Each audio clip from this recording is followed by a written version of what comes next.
Bomdod namozida Umar roziyallohu anhuni bir baxtiqaro pichoqlab, jarohatlantirib, qorinlari yorilishgacha olib borib, zaharlangan pichoqni sayganda Umar roziyallohu anhu payg'ambarimiz sollallohu alayhi vasallamning masjidlarida qonga belangan holatda yerga yotib qoladi.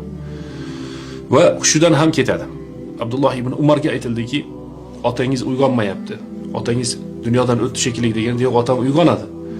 Otamni quloqiga borib turib, as-saloh, namoz vaqti bo'ldi deb aytsanglar, otam o'ziga keladi deb aytdilar.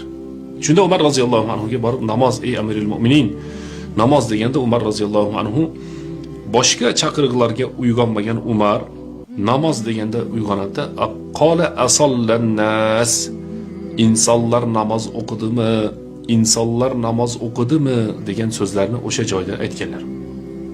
Hozirgi kundagi biz mo'min musulmonlarga aytamiz. Kichik bir bahonani deb, bo'lmagan ishlarni deb yoki dunyoni ba'zi bir maqsadlarini deb namozni o'qimayotgan odamlar. Payg'ambarimiz sollallohu alayhi vasallam namoz o'qishlik haqida umr bo'yi va umrining nihoyasidagi so'nggi kalimalari ham namoz haqidagi da'vat bo'ldi. Umar roziyallohu anhu qonga belanib hushidan ketib o'ziga kelgandagi birinchi so'zi ham la hazza fil islam liman taraka as-salah. Islom dinida namozni tark qilgan inson uchun nasiba yo'qdir degan so'zlari bo'ldi.